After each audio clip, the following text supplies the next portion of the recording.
Hi guys, ngayong araw nga pala ay araw ng Biyernes. Medyo late na nga ako gumising ngayon dahil nga wala akong pasok ngayon guys ay nagpasa ako ng day off kahapon. Pagkagising ko nga si Botchog kagad yung bumungad sa akin. Ayan, maaga pala naglalaro na guys. Kinukuha pa nga niyan yung mga parts nung namin water dispenser pinaglalaroan eh. Kaya nga pala ako nag-day off ngayon dahil si Ate Sauri ay meron siyang check-up. Nung nagpa-check up nga kasi si Sauri nung nakaraan ay may nakitang influenza sa kanya or yung parang kumakalat na sakit dito guys na mukhang trangkaso lang naman or lagnat. Kaya yan ang mangyayari, ako muna bantay dito kay Seichi at saka kay Botchog. Tapos si Mami Cherry at Ate Sauri naman pupunta sila dun sa may center. Kaya ayan, maaga pa nga lang gumayak na si Mami Cherry at saka si Ate Sauri. Mga 10:30 kasi yung schedule ni Ate Sauri eh. Pagkaalis nga nila Mami Cherry yan, nilibang ko muna si Botchog dahil nga para malibang no, para hindi niya hanapin yung nanay niya. Umiiyak kasi yan eh pag nalaman niyang wala yung nanay niya sa tabi niya eh. Si Seichi naman guys ay hindi rin nakapasok no kasi nung isang araw at kahapon ay mataas ang lagnat ni Seichi. Kaya naman sabi ng teacher niya sa eskwela na pagpahingayin muna sa Lunes na nga lang daw sila papasukin. Si Botcho guys pag nasa bahay yan ganyan lang naman yung ginagawa niya kung saan lang siya nagpupunta at nagdilikot. Pagpasensyahan nyo na ulit yung kwarto namin no kasi laging madumi talaga yan dahil nga tatlo yung bata dito makalat palagi. Kaya nakakaramdam na nga si Botchog na wala sa tabi niya yung nanay niya kaya medyo tinotoyo na nga. Pero napansin ko nga kay Botchog dyan guys na parang inaantok na siya kasi nung yumuko siyang ganyan matagal bago siya tumayo. Kaya sabi ko naku mukhang inaantok na to si Botchog medyo maaga kasing nagising yan nauna pang nagising sa akin Kaya ganito guys kapag ka nga pala nasa bahay ako at wala si Mami Cherry ganito lang yung ginagawa kay Botchog. Pag alam kong inaantok na siya hinihili ko lang yan hanggang sa makatulog. Madali lang naman talaga magbantay ng mga bata Alam niyo naman guys nakakatatlo na ako kaya master ko na kung paano magpatulog ng bata. Medyo matagal ko nga rin palang hineli si Botcho guys no. Siguro mga 15 minutes ko siyang hinihili bago siya nakatulog kanina. Tapos ayan, nakatulog na siya. Madali ko namang mapakiramdaman pagka inaantok na si Botchog at gusto niya nang matulog. Sakto nga pagkatulog ni Botchog guys, ayan, dumating na nga sila Mami Cherry. Saglit lang sila sa may clinic at nakabalik na rin kagad. Nakapamalengke na nga rin pala si Mami Cherry guys dahil bumili siya ng mga gulay at saka ng mga meat namin sa rep. Wala na kasing yung baboy at saka manok sa rep namin At dahil wala pa nga kami nalulutong ulam nito, kaya kumain muna yung mga bata ng tinapay, si Seichi at saka si Ate Sauri.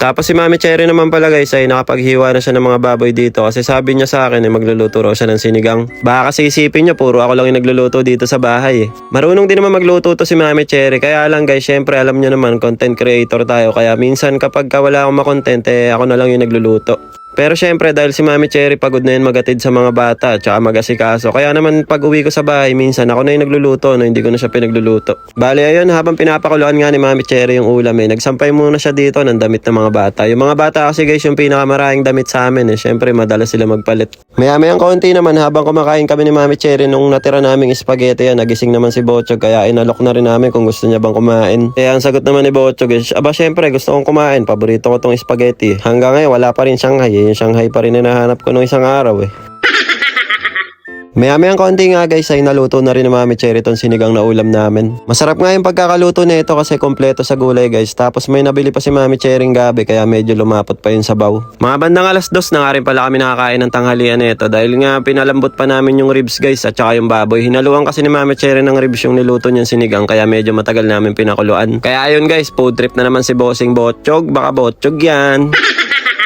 Si Ate Sauri naman sinabay na namin kumain para makainom na rin siya ng gamot.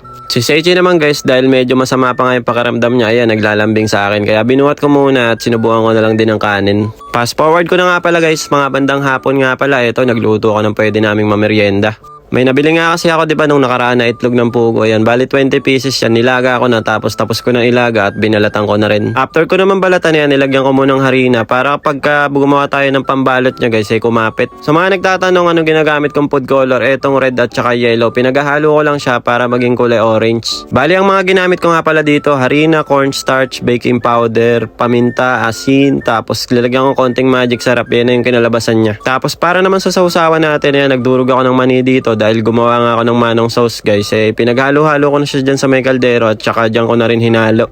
At nung okay na nga yung texture nung pambalot ng itlog pugo natin, nilagay ko na nga dyan yung 20 pieces at isa-isa ko na rin sinalang. Sa mga taga Japan dyan na nagke-crave ng itlog pugo guys or ng kwek-kwek, napakadali lang nito, kayang-kaya nyong gawin kahit nasa Japan tayo. Mura lang naman yung itlog ng pugo dito, 130 yen lang ata, 10 piraso na At eto na yung first batch natin guys, 10 pieces. Bali sinalang ko na rin kagad yung second batch para sabay-sabay na rin maluto at sabay-sabay na rin namin makain. Yung manong sauce natin okay na rin, tara kain na tayo guys. Itadakimasu. gozaimasu. Sa baso ko na nga lang pala nilagay itong sauce natin para makita nyo din, no? Para damandama kapag ka sinasawsawan natin. Paborito nga pala ni Ate Saori itong itlog pugo. Si Kuya Seichi naman hindi, kaya hindi ulit kumain nito. Kahit nga yung manong sauce na gustuhan na rin ni Ate Saori. Dati guys kasi kapag nagluluto ko ng kwek-kwek ayaw niya nung sausawan. Pero nung napatikim ko sa kanya, nalaman niya na matamis ay nagustuhan niya na rin. Ayos na ayos nga to dahil medyo marami na din alam si Ate Saori sa mga pagkain natin sa Pinas. Para pag uwi namin at may madaanan kami sa kanto nito, baka pag nakita ni Ate Saori matandaan niya, no? Muna natin to guys. Sausaw natin sa sauce ni Manong. Ay mani. Magluto ka na.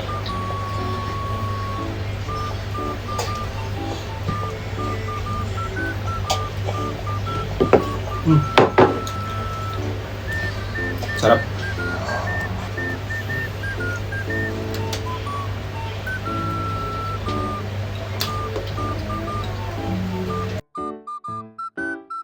Ate mo yan.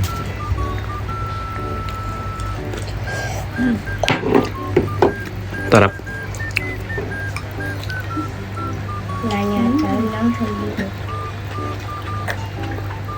Habang kumakain nga kami si Bocho guys ay nangahablot. Kala namin gusto niya kaya yun sabi ko kay Mami Cherry kurutan niya ng itlog. Kaya lang nung sinusubuan siya ni Mami Cherry tinutulak ng dila. Kapag ayaw niya kasi yung pagkain tinutulak niya ng dila. Sabi niya siguro ano yan Mami ayoko niyan hindi masarap. Tawa kami ng tawa sa reaction ni Bocho kumakamot pa sa ulo eh. At dahil 20 pieces nga lang guys yung ginawa ko, yan, kumuha na lang ako ng kanin at nilagyan ko ng sauce para hindi kami mabitin. So paano guys, hanggang dito na lang muna. Kita-kits na lang ulit tayo next video. Diyan mata arigatou gozaimasu. Ngek ngek ngek. Bye bye.